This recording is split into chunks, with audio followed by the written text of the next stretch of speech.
Welcome to the show. I'm your host, Kabir Singh, and this is Against the Grain. Now, I'm super excited because today is our very first episode. On this show, we plan on talking about a variety of topics, and some of them may be very heavy. So, for the listeners at home who may have kids in the room, viewer discretion is advised. Also, we plan on hearing all different views for the sake of constructive dialogue, respectful disagreement, and healthy debate. Because in today's society, that's just something we don't see enough of. Well, now that we have the obligatory introduction out of the way, the story I want to talk about was very upsetting, to say the least, given the unfair outcomes and just how people are so quick to fly off the handle and jump to their conclusions without hearing all sides first. But before we get into it, like this video, comment on this video, subscribe to this channel, and hit that notification bell. Let's get down to brass tacks.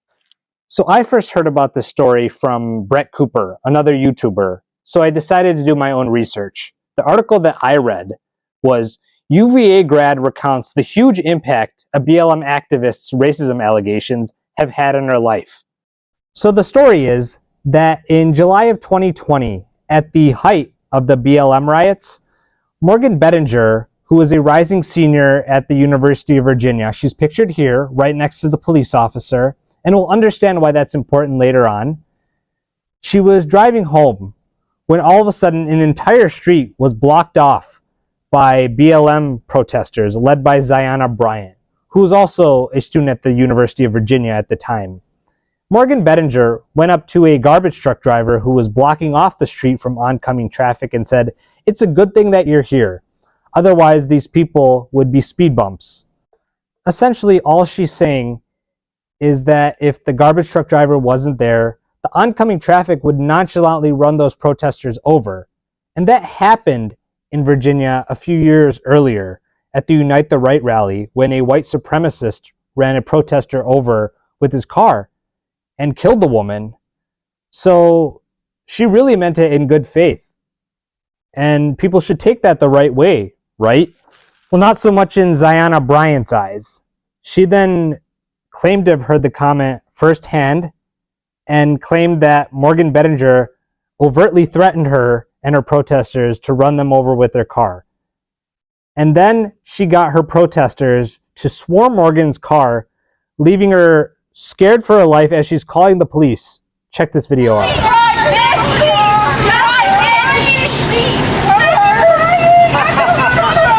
You can hear the obscenities that girl in the red shirt's yelling at Morgan. They're like animals. They're just like swarming her car, recording. That's how you conduct yourself in a democracy? You can see how frantic she is as she's calling the police.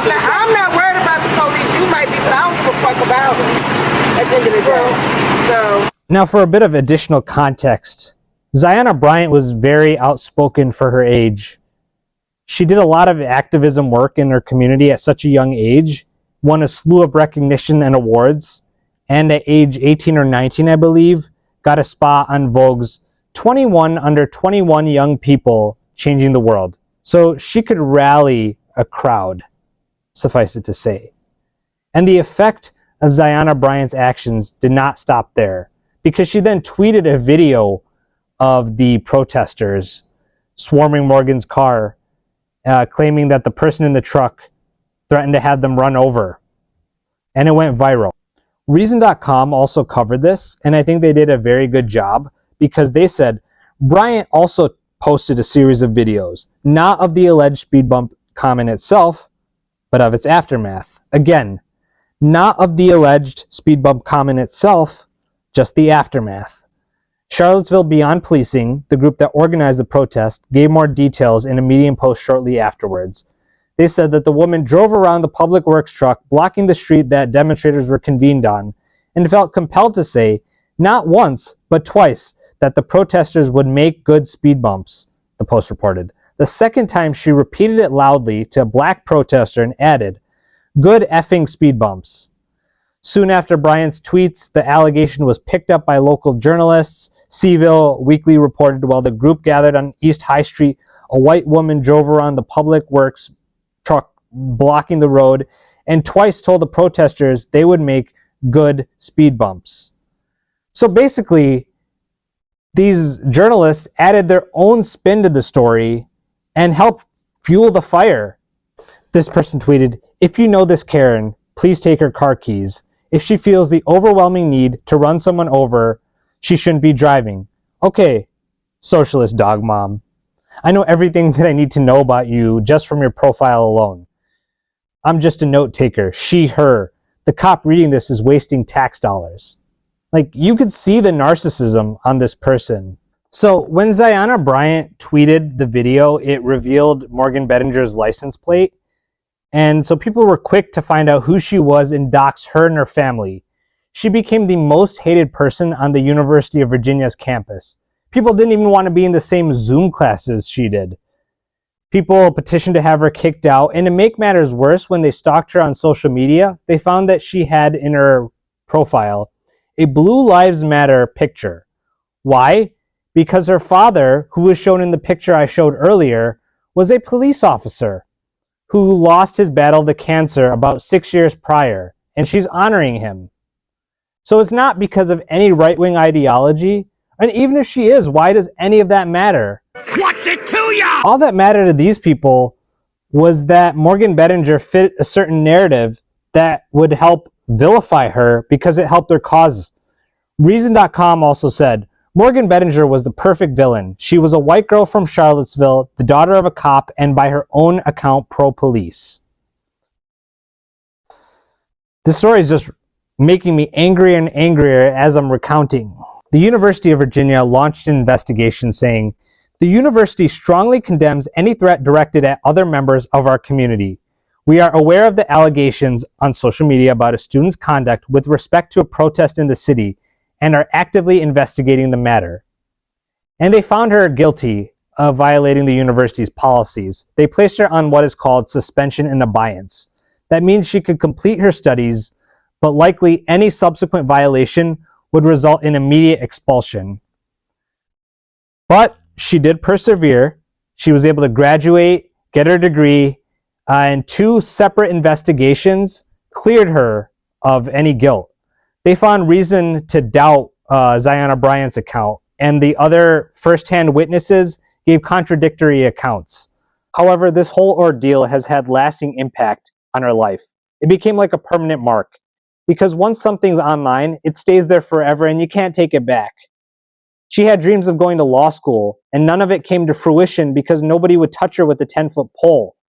She was on medication to help her sleep at night as a result of the mental trauma that was brought upon her and her family as a result of this shitstorm. All over lies, overreactions, because people are quick to side with one person if it fits a mainstream narrative, and unless you subscribe to that narrative, you may as well be guilty till proven innocent. I know this isn't the law per se, but Ben Shapiro once said, once you lose due process for one, you lose due process for all, and I believe that the idea of due process should apply equally in cases like this.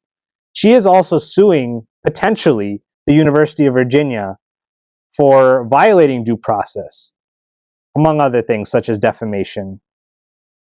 As she should. Meanwhile, Zyahna Bryant and the writers who published all those outright lies about Morgan Bettinger faced no consequences for their actions. Zyahna Bryant still talks about her activism work. She won a Youth Activist Award in 2021. She still has a Twitter, an Instagram, has her own website. More on the movement, less about myself. Like, are you kidding me, Zyahna? Everything's about you. You're a narcissist.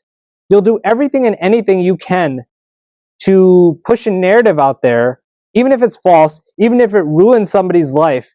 You don't care because it'll help your cause. In May of 2023, somebody responded to the University of Virginia's 2020 statement, yes, Bryant should be held accountable, but she won't. And that's the sad part, because Zyahna Bryant will face no consequences likely for her actions in ruining somebody's life, somebody who did no wrong to you. Well, University of Virginia, if you are seeing this, and Zyahna Bryant is still a student, I don't know if she is, I hope you kick her out of the school. Or if you've already awarded her a degree, I hope you rescind that degree. I hope all the awards that you've gotten for your activism get stripped away from you. That's only the beginning of accountability. Morgan Bettinger, my heart does go out to you. I hope one day you're able to find the peace and live the life that you deserve. You've shown through this process that you are a perseverer, and your dad would be very proud of you. Keep fighting the good fight. And for the listeners at home, thank you for tuning in. Like this video, comment on this video, subscribe to this channel, and hit that notification bell. Until next time, I'm your host, Kabir Singh, and this is Against the Grain. Good night.